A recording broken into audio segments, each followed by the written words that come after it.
Oui, non. Donc en général, c'est OK. Puis, les factures correspondantes au livret sont éditées le soir par l'autre. D'accord? C'est-à-dire que le soir, une fois que le transporteur a ramené le bon de réception, que le magasinier a marqué que c'était OK, le soir, les factures s'impriment. Est-ce que c'est compris là, la mise en situation? Bah ouais. Hein. Voilà. Alors maintenant, justement, voilà derrière les deux petites choses. Voilà. On va commencer par le plus facile, qui s'appelle le diagramme imagé. On peut vous demander de représenter de façon imagée les ventes chez Dalsaga. C'est-à-dire ce qu'on vient de dire maintenant, on peut vous demander de le représenter sous la forme de diagramme imagé. Alors, dans le mot diagramme imagé, il y a le mot image. C'est pour ça que vous voyez dessiner un camion, une imprimante, un ordinateur, un classeur, un papier. Vous devrez faire des petits dessins, de jolis petits dessins. D'accord? Là, vous faites c'est au programme, qui doit tout se tomber. À partir du moment où on voit le programme, mais c'est tout il faut pareil, un classeur ou une imprimante, un ordinateur, c'est toujours, il faut faire de la même manière, mais c'est pas un truc artistique, il ne faut pas s'amuser à dessiner tous les petits bouts comme ça. Alors voilà, donc ce que je vous ai lu précédemment, voilà comment est-ce qu'on le transpose, Marion, comment est-ce qu'on le transpose en diagramme imagé. Regardez ce qui est important. Vous voyez les trois colonnes, et que la troisième est légèrement espacée des deux précédentes. Pourquoi? Parce qu'on colle les services qui sont dans l'entreprise, ou les gens dans l'entreprise, et on sépare ceux qui sont externes, le client, et le service. Donc vous voyez qu'on n'a pas collé la tour de client au service vente et au magasin livraison. Vous voyez, on a légèrement espacé. D'accord? Ouais. Pour représenter l'entreprise et l'extérieur. Donc, je prends ces colonnes-là. En titre, en tête de colonne, on doit marquer les noms des services qui vont intervenir dans le processus de vente. Donc là, il y a le service vente, puisque la secrétaire est saisie. D'accord?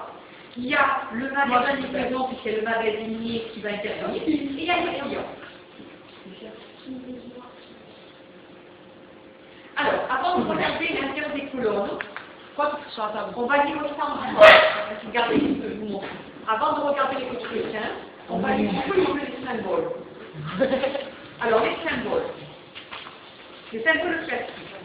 Si vous devez représenter la transmission d'un document, il faut faire une flèche pleine. Lorsqu'on se contente d'utiliser un document pour faire une opération, l'utilisation d'un document, c'est une flèche en tout point suivi. Lorsqu'il y a communication téléphonique, il faut faire comme symbole la flèche brisée. Et bien sûr, il faut bien comprendre le processus. Les opérations, il faut faire numéroter 1, 2, 3, 4, 5, 6 rouleaux. D'accord? Ça prend les symboles classiques. Après, il faut dessiner. D'accord? Alors, on lit ensemble tracé du diagramme imagé. Là, tracé. Seule règle à respecter. D'abord, quant au fond, il faut être rigoureux et exact. Madame, vous allez discuter. Tout le monde après? On vous dit. La disposition dans le diagramme imagé est libre.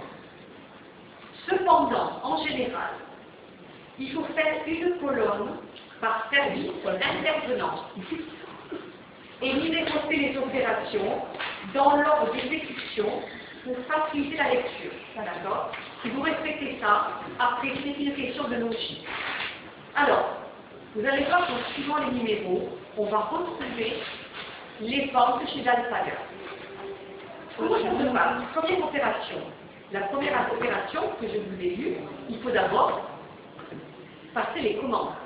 Je vous ai dit qu'il y avait trois possibilités pour commander. Soit les commandes se faisaient par téléphone, soit les commandes étaient prises par les représentants, soit les commandes étaient faites par le client qui envoyait le bon de commande. D'accord, vous vous souvenez?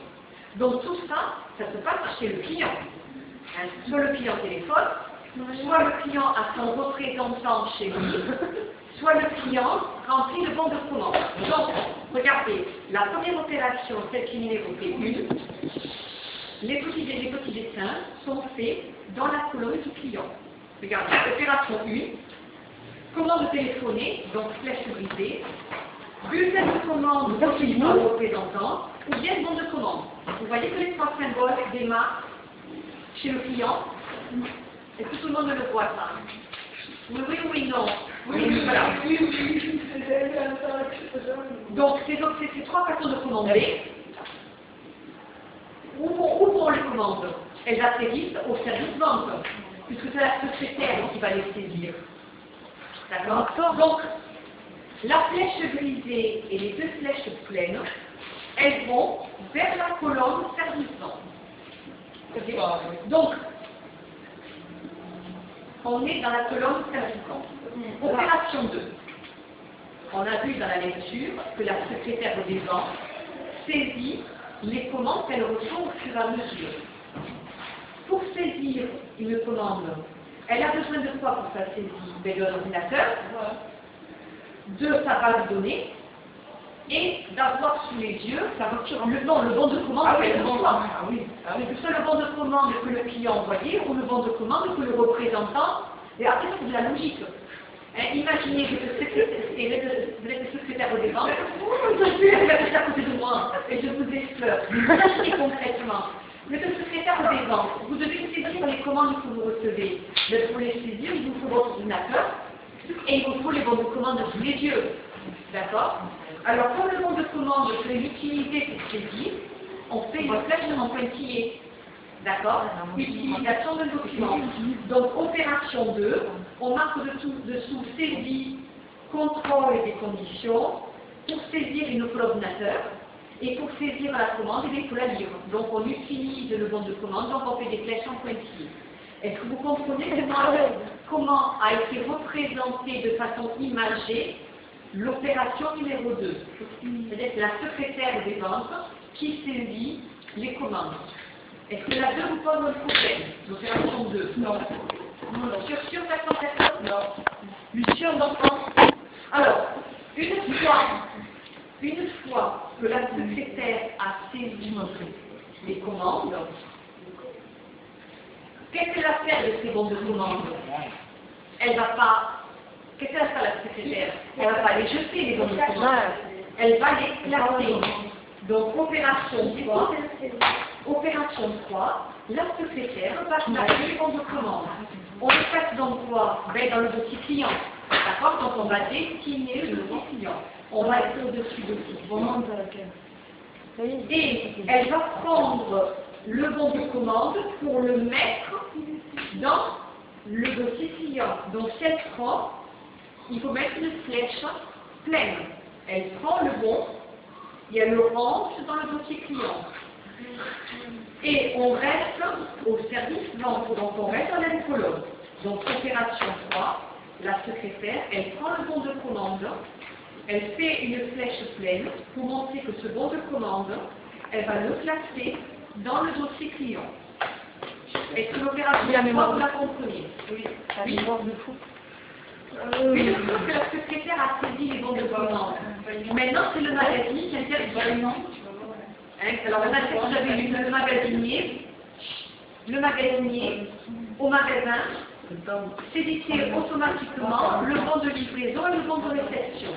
Donc là, on a changé de colonne, puisque donc on est avec le magasinier au magasin. Cette édition automatique des bons de livraison et des bons de réception opération 4, il faut la dessiner, c'est un diagramme imagé. Donc il faut dessiner une imprimante et il faut dessiner un bon de livraison et un bon de réception. Et au-dessus, on a en commentaire de l'opération 4, édition automatique des bons de livraison et des bons de réception. D'accord pour l'opération 4? Oui. Une fois que les bons de livraison et les bons de réception sont édités, le magasinier prépare les marchandises. C'est pas Mario, il faut qu'il prépare les marchandises. Alors, pour préparer les marchandises, pour préparer les marchandises.